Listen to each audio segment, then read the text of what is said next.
Who doesn't like a good bit of apocalypse? Nukes fall, people die horribly, and the desolate wasteland left in its wake is filled with huge mutant monsters. How fun! However, despite my love for the post-apocalypse genre, there are some tropes we should really take a close look at. Now, before we go any further, I have to state that I'll be going off of Fallout, Wasteland and the Metro series, since these are the ones I know and like.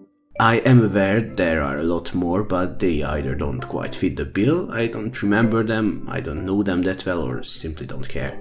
That being said, all of the ones I did say I like have some issues with the worlds they've built around them. What do I think these problems are? The big obvious one that I think is quite widely known is the effect of radiation.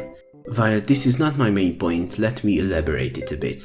So, as we know, the general explanation for monsters in these worlds is the radioactive fallout caused by the nukes. I think most people know that radiation does not work like that. The most readily dangerous element of nukes are gamma rays. This type of radiation has the shortest wavelength and has a high penetrative power.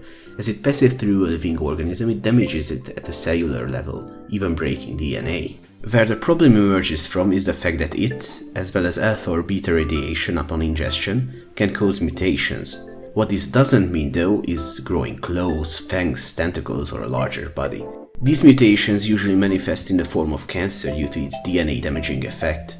Sorry kids, playing in radioactive fallout will not give you a third eye.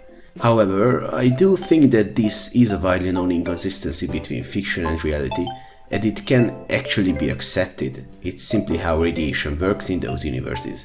If our cells were better at repairing destroyed DNA and did so in a creative way, it could certainly be a reality.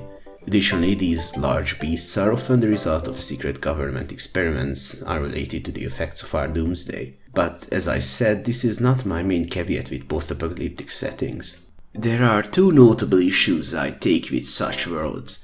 The first one is the size of monsters. So in an environment ravaged by radiation and mass destruction, where life is a lot scarcer, it makes little sense that animals actually grow bigger. First off, food would certainly be limited.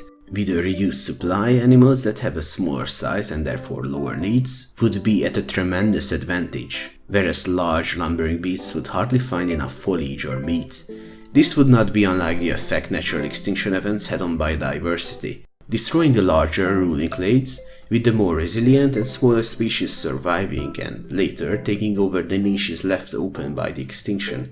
Sure, given time, life would be unlike anything before, with marvelous new species taking over the world, some of which we would rightfully call monsters. That would take millions of years though. Evolution is slow, but it would surely run its course. So even if we accept that radiation in those worlds causes interesting mutations, the surviving animals should be of appropriate size. As a general rule of thumb, energy transfer is roughly 10% between the trophic groups. This inefficiency means that primary producers, in most cases plants, determine the size and number of herbivores, which will in turn dictate the population of carnivores. This, however, brings us to my next point, the wastelands. Surely, nuclear devastation would leave long-lasting scars on the face of the Earth, killing life in its vicinity. In fact, given a high enough number of nuclear bombs and a firestorm effect, a weather event caused by conflagration, the resulting soot could blanket the planet for a considerable amount of time. But nuclear winter would be so extremely devastating to life on Earth, we should not base our monster-filled setting on such an event. So, many bombs have been dropped, but there should be unaffected areas, as is the case with many of these worlds. Military defenses, malfunctioning launches, sabotage, all manner of events could influence this. Additionally, after a few months, radiation from the impacts would drastically decline, to a point where life could potentially return to the destroyed sites, especially given the unrealistic effect of fictional radiation. So when I see this, I take issue for many reasons. Don't be mistaken, I like these aesthetics, but it's quite hard to take things seriously like this. That being said, earlier fallouts are not ones to be taken too seriously, but still, let me break down my problem with the wasteland trope. I've already talked about how life could and very much would return to bombing sites, especially given the radiation-resistant nature of the mutant species, but the fact that it didn't produces even more complications. In the previous segment, I mentioned how these settings love their big monsters, which could definitely not sustain themselves on sand, dirt and dead wood. Life needs to return to the wasteland to have even moderately sized animals. Plant life should thrive actually, as human activity would grind to a halt after the destruction of society. In this respect, Metro did it quite well. Shrubbery growing in the overworld, almost forming jungles within the devastated cityscape. In this sense, Metro's monsters are far more believable, if a bit lacking in herbivores, but that is often the case in all media. However, desolate wastelands also pose another problem: human survival. People tend to go where living is possible, where crops can be grown, animals kept, shelters built. While pre-apocalypse cities would hold at least some edibles, sensible men and women would find places where life is feasible long-term. While this issue is occasionally touched upon, wasteland agriculture is often pitiful. In a desert where nothing grows without significant irrigation, people would not really dwell. Even a small society would need extensive fields to sustain themselves. What we usually see is a few stalks of corn and a pig or two. Farmers constantly bitching about how the soil is radioactive and dry. Move!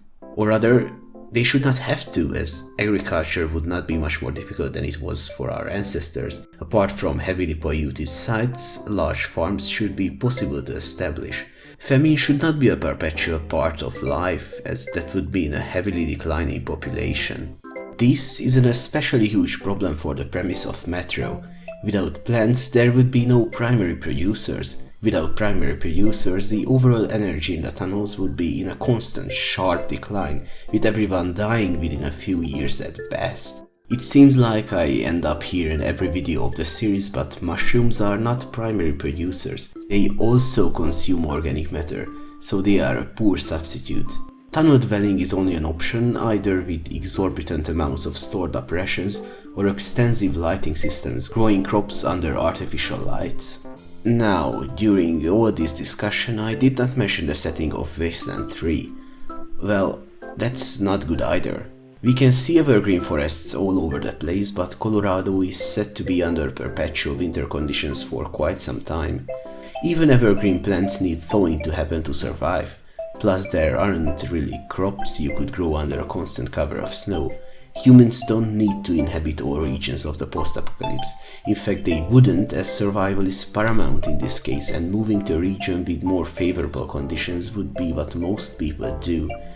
Those who wouldn't would die anyway. Frozen soil, constant need to fuel the fires that heat the habitats, lack of possible grazing fields, these are all huge barriers. While the setting on paper is neat, it does not work if there are alternatives, which is ultimately the pitfall of many fictional wastelands. These are the issues I wanted to present in this video. There are also things like giant insects, which wouldn't work, or melee robots, which would be a stupid idea, but those will have to wait as they are not necessarily connected to the post-apocalypse. I hope you enjoyed the video. If you have any arguments for or against what I've just said, I'd love to read it in the comments, and I hope to see you next time. Bye!